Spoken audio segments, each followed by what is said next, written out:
Chapter 7. Making Yourself a Prosperity Magnet. Though culture is the most important business of life, the habit of claiming as our own, as a vivid, present reality that which we desire with all our heart, is a magnetic power which attracts the things we long for. The more persistently we hold the prosperity thought, the more we strengthen and intensify it, the more we increase its power to attract prosperity. Thinking abundance, visualizing prosperity, will open up the mind and set the thought currents toward increasing supply. We are so made that about all we get in life is the reflex of what first flows out from us. Whatever thought you send out will draw to you in the material world a corresponding reality. Every human being is a magnet, the attractive power of which may be developed in any desired direction. Each one can so direct this power that he can draw to himself whatever he wills. Before your life can be really effective, you must make yourself a magnet for the things that will make it so. You must learn how to attract, how to draw to yourself all that will help you to succeed in your work, that will enable you to attain your ambitions. If poverty is holding you down, you can conquer it by making yourself a prosperity magnet. We are living in the midst of a stream of inexhaustible supply.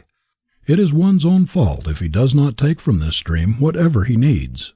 What we get in life we get by the law of attraction. Like attracts like. Whatever you may have managed to get together in this world, you have attracted by your mentality. You may say that you have earned these things, that you have bought them with your salary, the fruit of your endeavor. True, but your thought preceded your endeavor. Your mental plan went before your achievement. The mere changing of your mental attitude will very soon begin to change conditions. Your decision to face toward prosperity hereafter, to cultivate it, to make yourself a prosperity magnet, will tend to draw to you the things that will satisfy your ambition. The text, "He that hath a bountiful eye shall be blessed," is the expression of a fundamental truth. The pictures you make in your mind's eye, the thoughts you harbor are day by day building your outward conditions. They are the real forces working ceaselessly in the unseen, and the more you think and visualize favorable conditions, the more you increase your power to realize them. You make yourself a magnet for the thing you desire. This is a psychological law. If you want to become a prosperity magnet, you must not only think prosperity, but you must also turn your back resolutely on poverty. Begin today. Don't wait for tomorrow or next day. If you don't look prosperous, assume a prosperous appearance. Dress as far as possible like a prosperous man or woman. Walk like one. Act like one. Think in terms of prosperity. A mental healer could not cure a cancer by holding in his mind a picture of the hideous disease, with all its horrible appearances and symptoms. He must eliminate all this from his mind. He must see his patient whole, healthy, clean, just as God intended him to be, free from all disease. He must picture to himself the ideal man and declare his divinity. The same thing is true in curing yourself of poverty. You cannot do this as long as you hold poverty-stricken conditions in your mind. If you want to be prosperous, you must hold the prosperous thought, the prosperous picture in your mind. You must refuse to see or recognize poverty. You must not acknowledge it in your manner. You must erase all marks of it, not only from your mental attitude, but as far as possible from your appearance. If you are not able to wear fine clothes at first, or to live in a fine house, you can radiate the hope and expectancy of the glorious inheritance which is your birthright, and everything about you will reflect this light. Prosperity begins in the mind. You must lay its foundations in your thoughts. Surround yourself with a prosperity atmosphere. In other words, you will build into your environment, into your life, whatever dwells in your mind. We hear of some people that they are always lucky. Everything seems to come their way. Things come their way because there are invisible thought forces radiating from their minds toward the goal they have set for themselves. Things fall in line and come our way just in proportion to the force and velocity of the thought forces we project. Thinking better things might be called the first aid to the poor.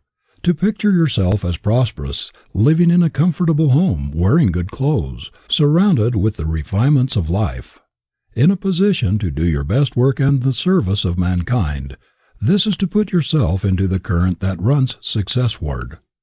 It is a strange thing that most of us believe the Creator will help us in everything but our financial troubles.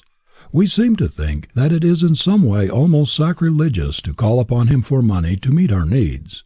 We may ask for comfort, for solace in our afflictions, for the assuaging of our griefs and the healing of our diseases.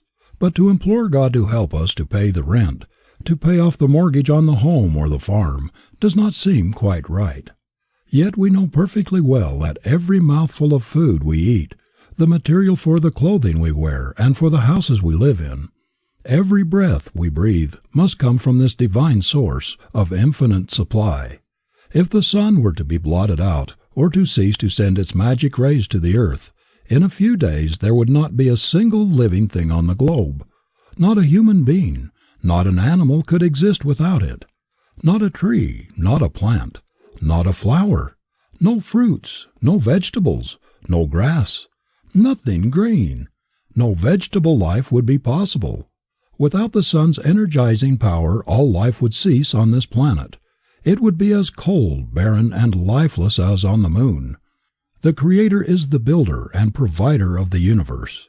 Everything we have comes from Him, and without the supply which flows from His abundance, we could not live a single instant. And why should we not look to this great source for our money supply? The truth is, we were all intended to live the life abundant. The Creator never meant His children to grovel in poverty, to spend their lives in drudgery and uncertainty. They have a right to their inheritance of all that is good and beautiful, all that is needful for their welfare. We were not intended to live in the pinched, starved, stunted lives of paupers. It is our own fault if we do.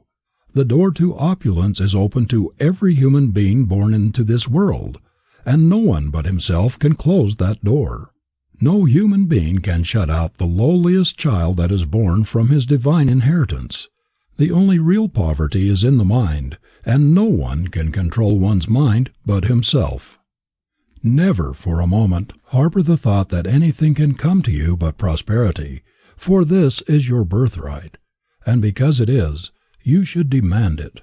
Instead of admitting poverty, say to yourself, I am in the midst of abundance. I lack nothing that I need because my Father is the infinite source. Turn your back on poverty. Make up your mind that you will never again have anything to do with it, that you will not encourage it by dwelling on and visualizing poverty's suggestions. Face toward prosperity. Think of and plan for prosperous conditions. Struggle toward prosperity with all your might, and you will draw it to you. Suppose you are poor and live in a humble home. Just have a talk with your wife and children, and make up your minds that you will all focus on your objective, improved conditions, that you will face the other way, toward prosperity instead of poverty. Say to yourself, it is a shame for God's children to exhibit such a pauperized appearance. It is a reflection on my Father, Mother God, to go about among my fellows looking as though everything had gone wrong with me, as though I were disappointed with life. This is ungrateful. I can at least show gratitude for health, for the privilege of living in God's pure air and sunlight, by holding up my head and walking erectly, joyously, as His child should. I am really insulting the Creator, to whom I pray, by reflecting such despair and degrading poverty in my mental attitude, thus erasing the divine image from my face. No matter how little I have, I can at least appear respectable. I can show that I respect myself by doing away, as far as possible, with the depressing appearance and influence of poverty.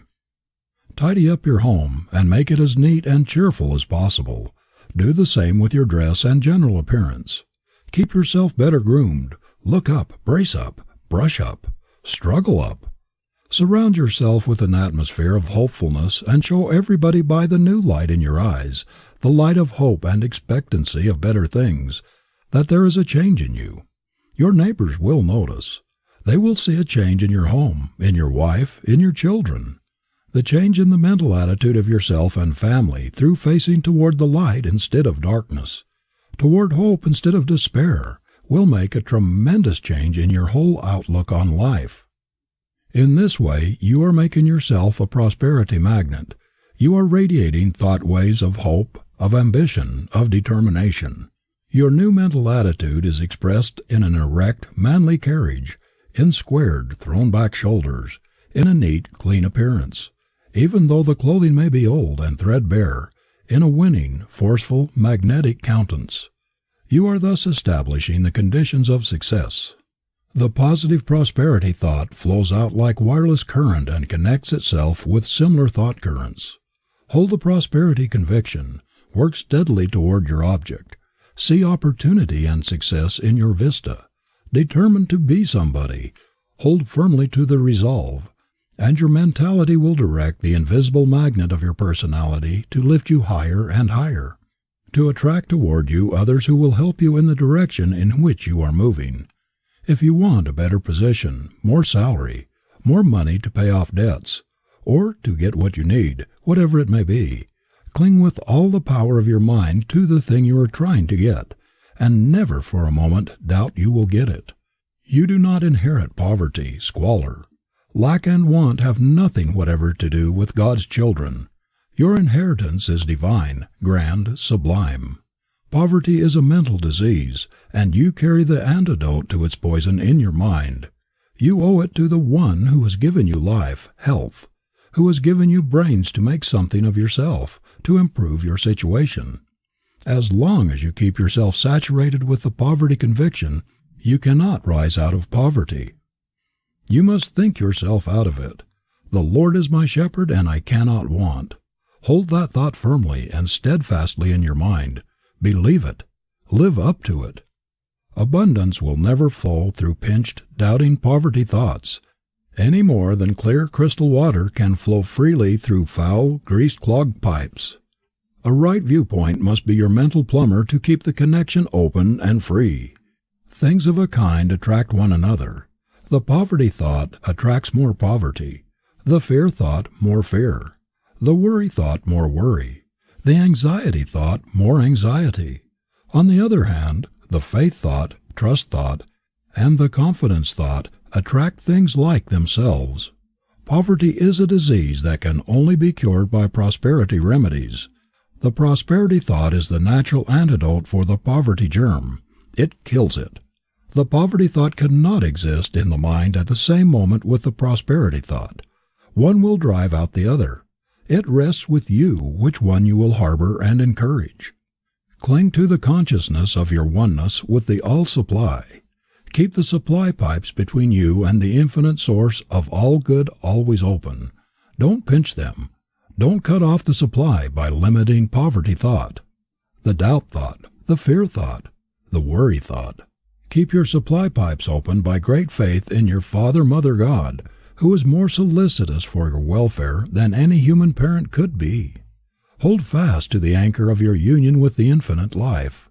Keep in the current running Godward, and your life will not dry up or become barren, will not be blighted and blasted by the poverty drought. The trouble with us is that we have been in the habit of looking for a material supply when our first supply must be mental. We keep the supply avenues open, or we close them with our thoughts, our convictions. We materialize poverty by our doubting thoughts, by our fears of it. We are just beginning to find that we get out of this world what we think into it, and work out of it, that our thought plan precedes its material realization just as the architect's plan precedes the building. Remember that prosperity cannot flow into your life while your mind is filled with poverty thoughts and convictions. We go in the direction of our thought and our convictions. By no law can you expect to get that which you do not believe you will get. Prosperity cannot come to you if you are all the time driving it away from you by your poverty thought. You must think in a positive, determined way that you are going to succeed in whatever you desire to do or to be before you can expect success. That is the first condition by which you make yourself a magnet for the thing you are after. It doesn't matter whether it is work or money, a better position or health, or whatever else it is. Your thoughts about it must be positive, clean-cut, decisive, persistent. No weak, wobbly, "Perhaps I may get it," or "Maybe it will come sometime," or "I wonder if I shall get this," or "if I can do that," sort of thought will ever help you get anything in this world or the next. When young John Wanamaker started with a push cart to deliver his first sale of clothing, he turned on a positive current toward a merchant printship. As he passed big clothing stores, he pictured himself as a great merchant, owner of a much bigger establishment than any of those he saw, and he did not neutralize or weaken this thought current by all sorts of doubts or fears as to the possibility of reaching the goal of his ambition. Most people think too much about blindly forcing themselves ahead. They do not realize that they can, by the power of thought, make themselves magnets to draw to them the things that will help them to get on. Wanamaker attracted to himself the forces that make a merchant prince. Every step he took was forward, to match the vision of his advance with its reality. Marshall Field projected himself mentally out of a little country store into a clerkship in Chicago. Then he thought and worked himself out of his clerkship into a partnership. Still thinking and climbing upward, he next visualized himself at the head of the greatest merchandising establishment in America, if not in the world. His mind always ran ahead. He was always picturing himself a little higher up, a little further on, always visualizing a larger business, and so making himself a magnet for the things he sought. If John Wanamaker had been satisfied with himself at the start, he would have remained in his first little store in Philadelphia, and thus cut off all possibility of becoming what he is, one of the greatest merchants the world has ever seen. If Marshall Field had stopped thinking himself higher up, when the man he worked for in the little Pittsfield store predicted that he would never succeed as a merchant, he never would have been heard from. But Deacon Davis telling Marshall Field's father that the boy would not make a salesman in 1,000 years did not stop him thinking himself ahead. "On to Chicago, the city of opportunity," he said to himself, and on and up he went, until the little country merchant who predicted his failure was a Lilliputian in comparison. The story of each of these men is, so far as the success principle is concerned, the story of every man who has ever succeeded in his undertakings. They may not have been conscious of the law underlying their methods, but they worked in unison with it, and hence succeeded. The same thing is true of Andrew Carnegie, and all of the millionaires and self-made men among us who have raised themselves from poor boys to the ownership of colossal fortunes, or to commanding positions in some phase of the world's activities. Anyone who makes the accumulation of a fortune his chief goal, and who has grit, determination, willpower, and sufficient faith in himself to stick to his purpose, will get there. But long before the youth who chooses such a goal has reached it, he will have dwarfed his manhood and shriveled his soul. To get away from poverty is one thing. To set one's heart on money as the ultimate good is another, and quite a different thing. There is a whole world of difference between so saturating one's mind with the thought of money and its acquisition that there is no room for any other aspiration, and the constant dwelling on the black and hopeless poverty thought, the incessant picturing yourself as a pauper until you are so convinced of poverty's hold on you that you destroy the very ability which should help you get away from it. People who are down and out financially are down and out mentally. They are suffering from a mental disease of discouragement and loss of hope. There ought to be institutions conducted by government experts for the treatment of these poverty sufferers, for they are just as much in need of it as are the inmates of our hospitals. They need advice from mental experts. They have lost their way on the life path and need to be shown the way back. They need to be turned about mentally so that they will face the light instead of the darkness. They should be shown that they are stopping up their prosperity pipes, cutting off their source of supply by their pinching, poverty-stricken, limiting thought. Their whole mental attitude points toward failure, toward poverty, and by a natural law their outward conditions conform with the pictures they hold in their mind. This poverty disease could be cured in the case of the majority of down and outs, the failures by proper mental treatments. If the people in the great failure army today could be shown that as long as they hold the poverty thought and go about with a sad, dejected expression on their faces, as though there were no hope in life for them, they will continue to be poor, but that if they will only turn about and face the sun, so that their shadows will fall behind them, their conditions will begin to improve, they would quickly take a new lease of life and courage. These mental prosperity treatments would generate in them a new hope that would cause them to brace up all along the line. What a revelation would come to the poor people of the world if they could only eliminate from their minds for a single year the poverty thought, if they would erase from their minds poverty pictures and all the suggestions of grinding want that sadden and discourage, if instead of expecting poverty and all that the idea implies, they could go through 1 year expecting just the opposite, prosperity, visualizing, talking prosperity, thinking prosperity, acting as though they expected to be, as though they were prosperous. Just this radical change of thought, this transposition of mental attitude, the persistent holding of the prosperous viewpoint for a year, would not only change their whole outlook on life, but would revolutionize their material conditions. They would brush up and clean up the things they have. Their ambition would grow. Their new way of looking at life would give an upward tendency to their surroundings. No matter how poor, their squalid aspect would go. Everything would take on a different appearance. There would be a new light in the people's faces. There would be hope there instead of despair. Expectancy of better things would give a glow of cheerfulness to their countenances. There would be a light in their eyes which was never there before. Working in the spirit of hope and expectancy of better things, instead of that of discouragement and the fears of even greater poverty, they would forge ahead in a way that would astonish themselves. The time is not far away when we shall have prosperity practitioners who will make a specialty of teaching people how to free their minds from thoughts that produce poverty by replacing them with their opposites, thus constantly enlarging the mental power of attraction until the mind becomes a powerful magnet, ever attracting prosperity. These specialists will teach people the creative power of right thinking, and will show them how to attract their desires instead of killing them, as many do, by wrong thinking.